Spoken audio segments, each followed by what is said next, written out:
최고의 주님께 우리의 최선을 드리는 그 시간을 보내고 있습니다. 오스왈드 챔버스 목사님의 책 주님은 나의 최고봉을 읽고 또 말씀을 깊이 생각하면서 우리의 삶의 자리에 주님을 최고봉의 자리에 모시기를 간절히 소망합니다. 그 은혜가 저와 여러분에게 있기를 주님의 이름으로 축원합니다. 아멘. 오늘은요, 지금은 아니고 나중에 라는 제목의 묵상 부분입니다. 지금은 아직 아니고 나중에 함께 묵상해 보도록 하겠습니다. 내 아들 이삭을 데리고, 창세기 22장 2절 말씀. 하나님의 명령은 지금이지 나중이 아닙니다. 이 부분에서 우리가 가장 많이 논쟁합니다. 우리는 어떤 일을 하는 것이 옳다는 것을 알지만 지금 당장 하지는 않겠다고 말합니다. 그래서 지금 하지 않으려고 여러 핑계를 찾기 위해 애씁니다.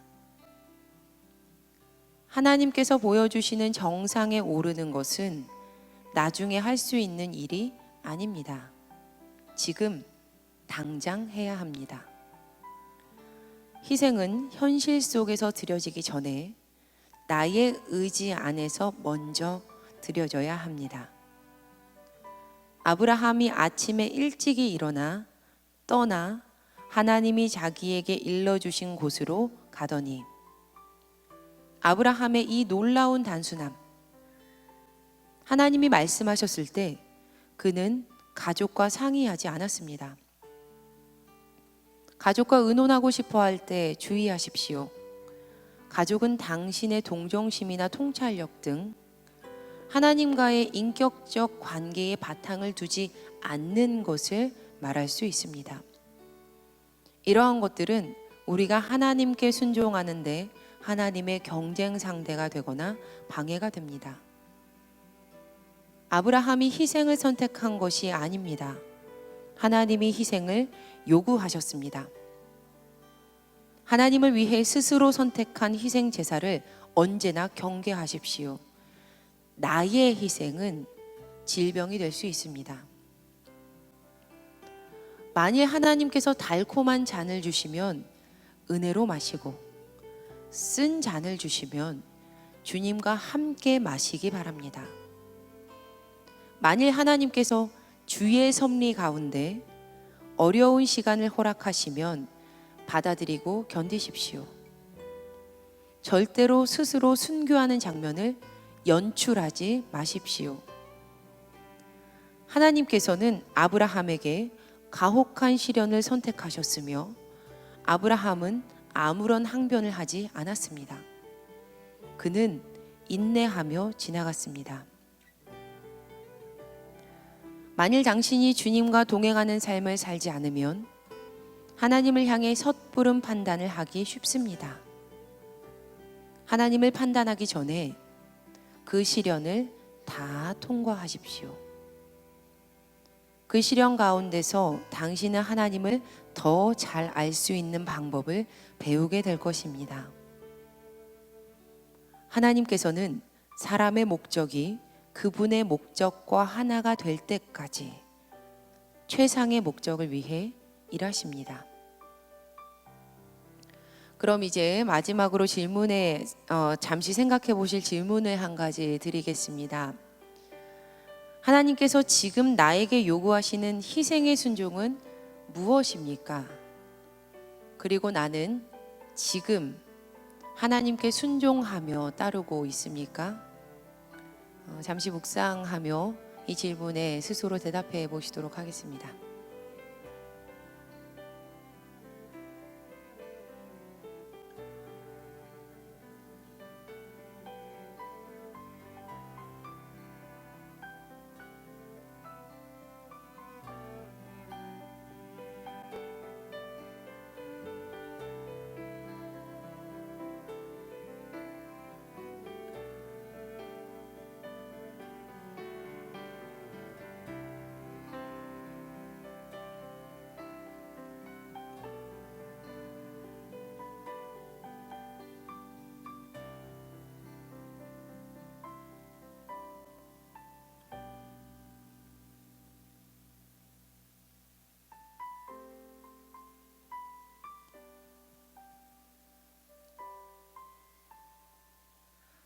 어떤 한 남자에게 두 아들이 있었습니다.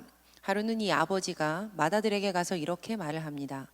얘야, 오늘 포도원에 가서 일을 하렴. 그러자 맏아들이 대답합니다. 네, 아버지, 가겠습니다. 하지만 그는 포도원으로 일을 하러 가지 않습니다. 아버지는 둘째 아들에게도 동일하게 말했습니다. 얘야, 오늘 포도원으로 가서 일을 하렴. 그러자 둘째 아들은 대답합니다. 싫습니다, 아버지. 하지만 둘째 아들은 곧 뉘우치고 돌이켜 포도원으로 일을 하러 갔습니다. 자, 여러분, 과연 두 사람 중 누가 아버지의 뜻대로 했습니까? 둘째 아들입니다. 이 예화는 우리가 잘 알고 있는 성경 속의 이야기입니다. 예수님께서는 마태복음 21장 23절부터 32절에서 그분의 권위에 대한 말씀을 하십니다. 그리고 지금 여러분에게 들려드렸던 이 이야기를 예수님께서 들려주시는데 이 예화는 마태복음에만 기록이 되어 있습니다. 한 가지 격가지 이야기를 좀 드리자면 성경 사본에 따라서 맏아들과 둘째 아들의 역할이 좀 다르게 이렇게 기록이 되어 있습니다. 그래서 개역개정 성경에서는 둘째 아들이 뉘우쳤지만 세번역 성경에서는 맏아들이 뉘우칩니다. 어찌되었거나 둘 중에 한 사람은 뉘우치며 포도원으로 향했고 다른 한 사람은 그렇지 못했다라는 데에서는 동일합니다. 개역개정을 기반으로요, 예수님께서는 아버지의 뜻을 거역했던 것을 뉘우친 둘째 아들이 아버지의 뜻대로 했다라고 말씀을 하시면서 세리와 창녀들이 대제사장과 율법학자들보다 먼저 하나님에 들어갈 것이다 라고 말씀을 하십니다. 그래서 많은 경우 이 말씀은 회개에 대한 그 말씀으로 이해되어 왔습니다. 그런데 제가 주목해서 보고자 하는 부분은 조금 다른 부분입니다. 바로 오늘이라는 단어입니다. 이야기 속에서 아버지는 두 아들에게 동일하게 오늘 일을 해라 라고 말씀을 하고 있습니다. 마태복음 21장 28절에 맏아들에게 가서 이르되 예, 오늘 포도원에 가서 일하라 하니 오늘 일하러 가라. 또 아버지는 둘째 아들에게도 똑같이 말씀하십니다. 둘째 아들에게 가서 또 그와 같이 말하니 또 그와 같이 말하니 예, 오늘 포도원에 가서 일하려무나. 내일 일하라는 것이 아니라 또 너의 마음에 내키는 때에 일하라는 것이 아니라 아버지의 뜻을 따라서 오늘 일하라는 겁니다. 오늘. 여기서 오늘로 번역된 헬라어는 세메론입니다.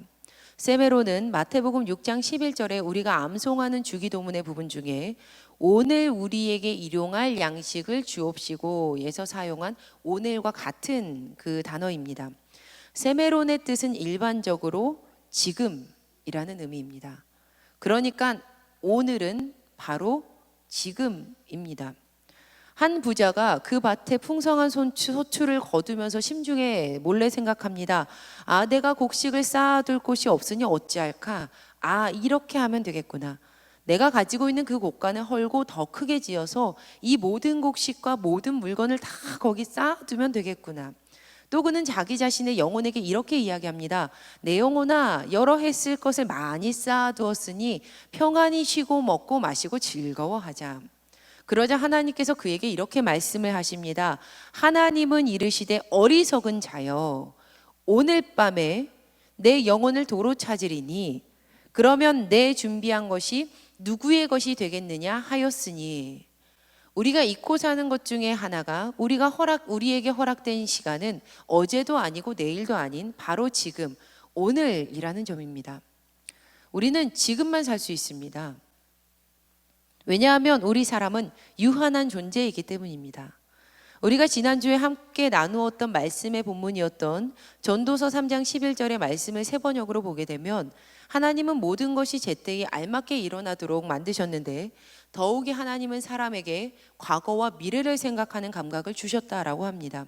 그렇지만 사람은 하나님이 하신 일을 처음부터 끝까지 다 깨닫지는 못하게 창조되었습니다. 우리는 하나님께 허락받은 과거와 미래를 생각하는 감각을 가지고 있습니다. 하지만 우리는 모든 것을 다 알 수가 없습니다. 우리는 한정된 시간만을 살아갑니다. 이사야 2장 22절의 말씀, 너희는 인생을 의지하지 말라. 그의 호흡이 코에 있나니 새말가치가 어디에 있느냐. 또한 엄밀히 따져보면 제가 성도님들께 바로 지금이라고 말씀드리는 이 순간도 엄밀히 따져보면 사실은 지금이 아닙니다. 지금은 이미 지나갔습니다. 그만큼 우리에게 허락된 이 지금은 굉장히 찰나의 순간이며 절대로 지금은 우리에게 기다려주지 않습니다. 그래서 우리는 하나님께서 오늘 하라, 오늘 일을 하려무나 라고 말씀하시는 일에 대해서 절대로 놓치지 말아야 합니다. 하나님께서 우리에게 요청하시는 것은 오늘, 바로 지금 포도원으로 가라는 것입니다. 우리가 묵상했던 오스왈드 챔버스 목사님의 글 중에 하나님의 명령은 지금이지 나중이 아닙니다. 이 부분에서 우리가 가장 많이 논쟁합니다. 우리는 어떤 일을 하는 것이 옳다는 것을 알지만 지금 당장 하지는 않겠다고 말합니다. 그래서 지금 하지 않으려고 여러 가지 핑계를 찾기 위해 애씁니다. 하나님께서 보여주시는 정상에 오르는 것은 나중에 할 수 있는 일이 아닙니다. 지금 당장 해야 합니다.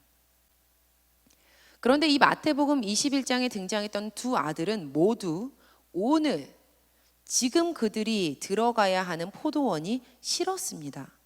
물론 결과적으로 한 사람은 포도원으로 일하러 갔고 한 사람은 포도원에 가지 않았던 그 행동의 차이를 보이기는 했지만 사실 둘 사이에는 공통점이 존재합니다. 바로 오늘 포도원에 가기 싫다라는 마음이었습니다. 비록 맏아들은 네 라고 대답을 하기는 했지만 그의 마음속에는 그 일이 싫었습니다. 그러니 가지 않았겠죠. 그러나 둘째 아들은 아예 대놓고 싫습니다 라고 말을 해버립니다. 왜 아버지 앞에서 싫습니다 라고 거역한 둘째 아들이 포도원으로 가기가 싫었던 것일까요? 또 말로는 네 라고 했지만 끝내 그 싫은 마음을 따라서 포도원으로 가지 않았던 그 맏아들은 왜 포도원에 가지 않았던 것일까요? 왜냐하면 그 포도원은 우리의 희생이 필요한 노동의 장소였기 때문이었습니다. 포도원은 편하게 누워서 쉴 수 있는 침상과 다릅니다. 포도원은 우리의 땀을 기다리고 있는 곳이고 포도원에는 우리를 피곤하게 만드는 수많은 업무가 준비되어 있습니다. 그러니 두 아들에게 있어서 포도원은 결코 환영할 만한 장소가 아니었던 겁니다. 이 장소는 두 아들에게 희생의 순종을 필요로 하는 곳이었습니다. 오늘 본문 말씀이었던 창세기 22장의 말씀을 보면 하나님께서 아브라함에게 내 독자, 내 아들 그 독자 이삭을 데리고 모리아 땅의 한 산으로 올라가서 그를 번제로 드리라 라고 말씀을 하십니다. 창세기 22장 2절 말씀을 함께 읽어보시겠습니다. 시작. 여호와께서 이르시되 이삭을 데리고 모리아 땅으로 가서 내가 내게 일러준 한 산 거기서 그를 번제로 드리라. 모리아 땅의 한 산, 그리고 그곳에서 사랑하는 독자 아들을 그 이삭을 번제로 드리라. 하나님께서는 아브라함에게 올라가라 라고 하셨던 이 정상, 하나님께서 아브라함에게 올라가라고 하셨던 이 정상은 아브라함에게 있어서 희생의 순종이 필요한 공간이었습니다. 우리가 그의 인생의 여정을 보게 되면요, 그에게 있어서 하나뿐인 아들 이 이삭이 아브라함의 인생의 전부라고 할 수 있다는 것을 우리가 알 수 있습니다. 우리가 성경을 볼 때 특별히 구약 앞부분의 그 사회를 보면요, 현대 사회랑 좀 비교를 해서 그 당시 문명을 좀 낮게 치부하는 경향이 우리에게 있습니다. 마치 당시 사회에는 아무것도 없는 허허벌판에 얼기설기 집을 지어놓고 불편하게 살았을 것이라는 전제를 깔고 보고 있다라는 거죠. 그런데 아브라함이 태어난 고향 우르, 이 우르라는 곳은요 결코 그런 도시가 아니었습니다.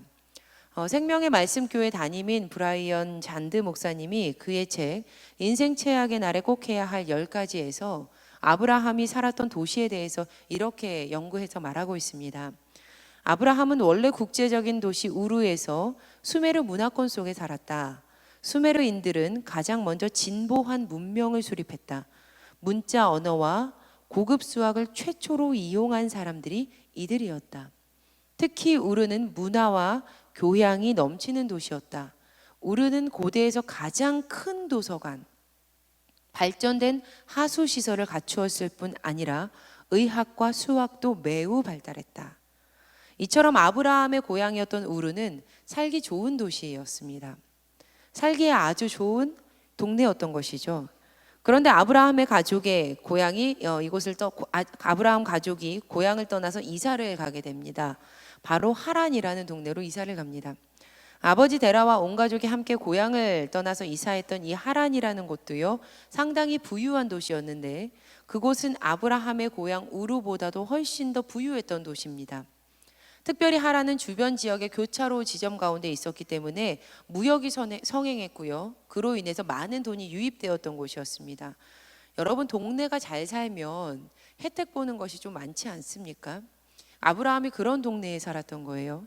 아브라함이 살았던 그 문화권은 우리가 생각하는 그 상상 이상으로 진보한 삶을 누리면서 살 수 있었던 그러한 곳이었습니다. 그런데 왜 하나님께서는 이렇게 고도로 발달했던 도시, 이 도시에서 아브라함을 떠나게 하셨던 것일까요? 브라이언 잔트 목사님은 그 지역 사람들이 믿고 있었던 신 때문이었다고 말합니다. 당시 수메르인들이 숭배하였던 고대신은 낫나신, 그러니까 이름 자체가 낫나신이에요. 낫나신이라는 달의 신이었는데 음력 주기처럼 순환의 신이었습니다. 따라서 이 숭배의 밑바탕에는 절대로 도망칠 수 없다라는 순환의 고리, 즉 숙명론적인 관념, 수레바퀴 원리가 그 안에 깔려 있었습니다. 그들이 바로 이 낫나신을 믿고 있었던 거예요. 그런데 여러분, 우리가 좀 믿는다라는 것에 대해서 좀 잘 생각해 보았을 때 먼저 믿음에는 그 대상이 존재하잖아요. 그렇죠? 그리고 우리가 그 대상을 향해서 100% 신뢰를 보였을 때에만 믿음이라고 할 수 있는 겁니다. 그래서 우리가 무언가를 100% 신뢰하게 된다면 우리의 삶이 그 대상에게로 옮겨지게 되는 것이 자연스러운 현상으로 드러나게 됩니다. 우리의 마음이, 우리의 행동이, 우리의 삶 자체가 아주 작게는 말씨 하나까지도 다 옮겨지게 되어 있습니다. 아브라함이 살았던 이 수메르 문화권의 사람들은 낫나신을 믿고 있었습니다. 그래서 그들의 삶의 모든 것이 순환의 신, 낫나신에게로 옮겨졌습니다. 때문에 그들은 인생의 어떠한 악순환이 이어진다 하더라도 그 안에서 살 수밖에 없었을 것입니다. 중독, 우울, 불화, 대물림되는 가난, 영적 공허함, 희망 없는 삶, 바로 이러한 것들이 악순환이 아무리 이어져 내려온다 하더라도 이미 그들은 순환의 신, 낫나신에게 그들의 인생이 옮겨져 있었기 때문에 그것을 그대로 따라야만 했을 것입니다. 아브라함도 별반 다르지 않았습니다. 그는 그곳에서 살고 있었습니다. 그래서 하나님께서는 아브라함에게 그 악순환의 고리를 벗어나서 하나님과 함께 새로운 곳으로 여정을 시작하라 라고 그를 부르십니다. 창세기 12장 1절 말씀을 함께 읽어보시겠습니다. 시작.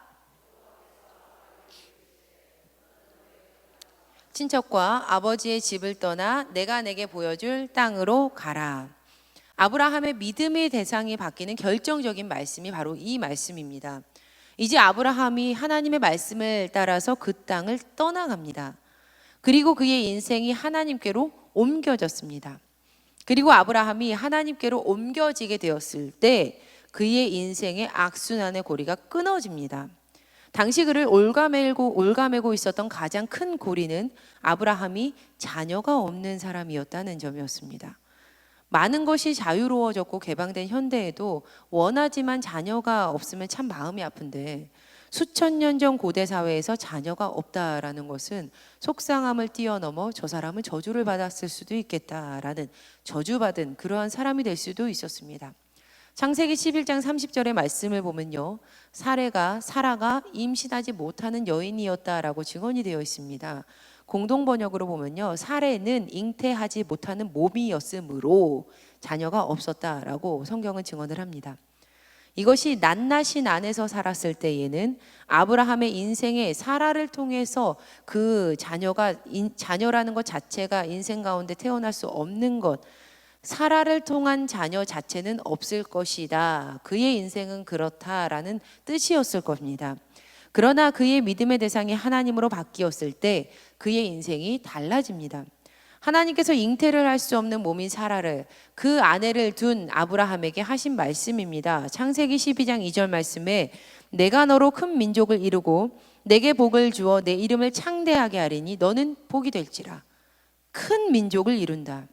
너를 통하여 큰 민족을 이룬다는 것은 반드시 자녀를 낳아야만 가능한 일이었습니다. 그리고 아브라함은 이 일을 이루실 하나님을 믿었습니다. 그러자 그의 믿음이 행동으로 드러나게 됩니다. 그가 여호와 하나님의 말씀을 따라간 것입니다. 그의 나이 75세 때에 일어났던 일이었습니다. 하지만 여러분, 그렇게 그가 떠났다고 아브라함에게 바로 자녀가 생기지는 않았죠. 또 아브라함의 이야기를 잘 읽어보면 우리는 믿음의 조상, 믿음의 아버지라고 그를 부르지만 그 별명이 무색할 만큼 그가 우왕좌왕하는 믿음을 가지고 있었고 또 참 실수도 많이 했다라는 것을 우리가 알 수 있습니다. 창세기 12장에 처음 등장한 아브라함이 어디로 가야 할지 갈 길 전혀 알지 못하지만 하나님의 말씀을 따르면서 그 길을 걷는 믿음을 우리에게 보여줍니다. 그리고 드디어 가나안 땅 세겜에 이르러서 하나님께 예배를 드렸습니다. 이후에 그는 줄곧 남쪽으로 내려가서 네게베까지 이릅니다. 그런데 그것도 잠시 그 땅에 기근이 들자 아브라함이 다시 애굽으로 얼마간 살려고 그곳으로 떠나게 됩니다. 그리고 애굽에 가까이 이르렀을 때 아내 사라에게 이렇게 말을 하죠. 여보, 나는 당신이 얼마나 아리따운 여인인지 잘 알고 있어. 그래서 애굽 사람들이 당신이 내 아내라는 사실을 알게 되면 나는 죽이고 당신은 살릴 겁니다. 그러니까 당신은 내 동생이라고 이렇게 말을 하시오. 그렇게 해야 내가 당신 덕분에 대접도 잘 받고 또 당신 덕분에 내 목숨도 유지할 수 있을 것이오. 아브라함의 말대로 애굽 사람들이 보기에 사라는 정말 아름다운 여인이었습니다. 그래서 사라에 대한 소문이 소문을 타고 넘어가서 바로에게까지 들리게 되죠. 곧 바로는 이 사라를 그의 궁전에 불러들이게 됩니다. 그리고 바로는 동생을 시집을 보낸 대가로 아브라함에게 좋은 대접을 해주었습니다. 실상은 아내를 팔아넘겼던 아브라함이었지만 그에게는 양떼, 소떼, 암나귀, 순나귀, 남녀종과 낙타까지 다 얻어지게 되는 그러한 그에게 그 모든 것들이 얻어지게 됩니다. 우리는 이 말씀을 보게 되면요, 아브라함이 두려워서 목숨을 잃을까봐 무서워서 아내를 그 팔아넘기는 실수를 저질렀구나라고 이렇게 성경을 봅니다. 하지만 여러분, 이러한 아내를 팔아넘긴 아브라함의 그 행동은요, 단순히 아내를 넘겼다라는 것 정도가 아니었습니다. 물론 아내를 팔아넘긴 것이 그렇게 단순한 행동은 아니지만 말입니다. 이미 우리가 알고 있듯이 아브라함과 사라는 자녀를 가질 수 없는 사람들이었습니다. 하지만 하나님께서는 그들을 하란으로 불러내시면서 너로 큰 민족을 이루겠다라고 하나님이 약속을 하셨어요. 그런데 자녀를 낳는 것은요, 여러분 잘 생각해 보세요. 아브라함 혼자서 할 수 있는 일입니까? 혼자서는 할 수 없는 일이에요. 부부가 함께 있어야지만 가능한 일이 자녀를 낳는 일이라는 거죠. 또 하나님께서는 다른 누군가를 통해서 자녀를 낳게 하겠다라고 하신 것이 아니라 사라의 태를 통해서 민족을 이루시겠다라고 창세기 17장 19절, 21장 12절에서도 또 말씀을 하고 계셨습니다. 그렇다면 엄밀히 따져볼 때 하나님께서는 아브라함뿐만 아니라 사라에게도 함께 언약을 하신 겁니다. 반드시 사라가 있어야지만 하나님의 언약이 온전히 이루어지는 것이라는 거죠. 그런데 지금 아브라함은 사라를 팔아넘김으로 하나님의 언약까지도 팔아먹은 것입니다. 다행히도 하나님의 은혜로 이 사라가 아브라함의 품으로 돌아오게 되었습니다. 그러나 아브라함은 자신의 인생을 이끌었던 그 전부, 그 말씀을 따라서 나왔는데 그 말씀 전부를 잃어버리는 실수를 저지르고 만 겁니다. 그런데 여러분, 아브라함의 실수는 여기서 그치지 않습니다. 사라에게는요, 하갈이라는 여종이 있었어요. 사라는 아무리 기다려도 자신에게 아이가 생기지 않자 아브라함에게 하갈을 통해서 자녀를 낳으라고 그렇게 부축입니다. 아브라함은 이 계획에 오케이를 하죠. 그래서 그들은 이스마엘을 낳게 됩니다. 하나님께서는 다른 아내를 두어서 자녀를 낳으라고 말씀하시지 않으셨습니다. 아브라함이 직접 하나님의 언약을 들었던 그 사람이었어요. 하지만 다시 하나님의 언약에 대한 믿음을 저버렸습니다. 아브라함의 실패가 여기서 끝났을까요? 아니요. 창세기 20장을 보면 다시 한 번 더 아브라함이 아내 사라를 버렸다라는 이야기가 등장을 합니다. 네겝 지역으로 이동했던 아브라함이 애굽에서와 마찬가지로 사라를 누이라고 소개를 합니다. 이에 그랄 왕 아비멜렉이 사라를 또 데리고 가요. 아브라함은 다시 한번 하나님의 언약을 버립니다. 그러나 하나님께서는 이번에도 다시 한번 더 강력하게 역사하셔서 사라를 아브라함의 품에 돌려보내 주시죠. 마지막으로 몇 가지 더 말씀드리자면, 하나님께서는 아브라함에게 큰 민족을 이루게 하실 것이라고 약속하셨을 때마다 아브라함이 나의 상속자는 엘리에셀입니다. 100살인 나와 90살 사라가 어떻게 아이를 낳습니까? 이스마엘이나 잘 살기 바랍니다 라고 대답을 했습니다. 하지만 그가 100살이 되었을 때 하나님의 때에 따라 하나님의 때에 하나님께서는 그분의 이름을 걸고 하셨던 약속을 지키십니다. 창세기 21장 1절에서 3절 말씀을 함께 읽어보시겠습니다. 시작. 여호와께서 사라에게 행하셨으므로 사라가 임신하고 하나님이 말씀하신 시기가 되어 노년의 아브라함에게 아들을 낳으니 아브라함이 그에게 태어난 아들 곧 사라가 자기에게 낳은 아들을 이름하여 이삭이라 하였고, 하지만 이어서 시작되는 창세기 22장은 그 일 후에, 이 일이 있은 후에 하나님께서 그를 부르셨다라고 증언을 합니다. 창세기 22장 1절 말씀, 그 일 후에 하나님이 아브라함을 시험하시려고 그를 부르시되 아브라함아 하시니 그가 이르되 내가 여기 있나이다. 여러분, 우리는 알고 있습니다. 하나님께서 아브라함을 부르셨던 이유를요. 모리아 땅의 한 산으로 가서 내가 사랑하는 독자 아들 그를 번제로 드리라. 물론 이 일은 하나님께서 아브라함의 믿음을 훈련시키시고자 하셨던 테스트였습니다. 여기서 시험하다라는 히브리어 나사는요, 증명하다라는 뜻이에요. 그러니까 하나님께서는 아브라함이 그의 인생 가운데서 엎치락 덮치락 하면서 여기까지 와서 드디어 하나님의 언약을 맛보아 누리며 받았던 그 언약, 그 아들까지 내어주면서 그의 믿음을 증명하기를 원하셨던 겁니다. 그런데 이번에는 그렇게 수도 없이 엎치락 뒤치락 했던 아브라함은 오간데 없습니다.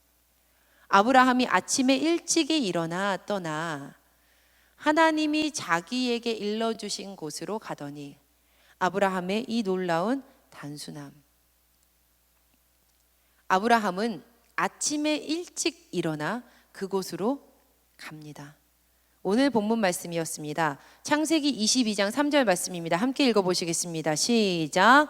아브라함이 아침에 일찍이 일어나 나귀의 안장을 지우고 두 종과 그의 아들 이삭을 데리고 번제에 쓸 나무를 쪼개어 가지고 떠나 하나님이 자기에게 일러주신 곳으로 가더니, 오스왈드 챔버스 목사님은 아브라함을 이렇게 평가하고 있습니다.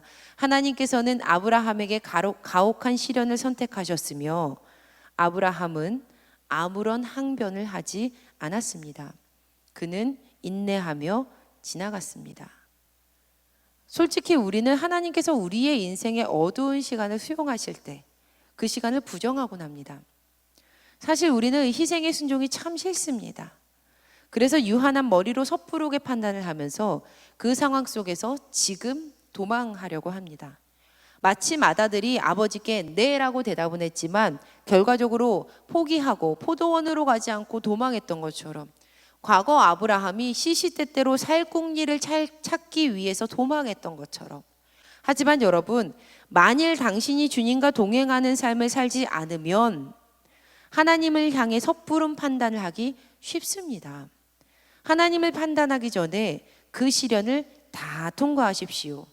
그 시련 가운데서 당신은 하나님을 더 잘 알 수 있는 방법을 배우게 될 것입니다. 하나님께서는 사람의 목적이 그분의 목적과 하나가 될 때까지 최상의 목적을 위해 일하십니다. 할렐루야. 아멘. 우리는 섣부른 판단을 내려놓고 하나님께서 허락하신 그 시련 속으로 걸어 들어가야만 합니다. 그리고 우리는 그때 잊지 말아야 합니다. 하나님께서 아브라함에게 올라가라고 하셨던 그 정상에서 드려야 하는 희생의 순종은 무엇보다도 우선적으로 현실 속에서 드려지기 전에 나의 의지 안에서 먼저 드려져야 하는 것이라는 사실 말입니다. 여러분, 마지막으로 설교를 마치면서 이 설교를 시작하면서 처음으로 드렸던 질문을 다시 드리고 싶습니다. 하나님께서 지금 나에게 요구하시는 희생의 순종은 무엇입니까? 그리고 나는 지금 하나님께 순종하며 따르고 있습니까? 성도님들, 우리에게 지금은 아니고 나중에라는 것은 없습니다.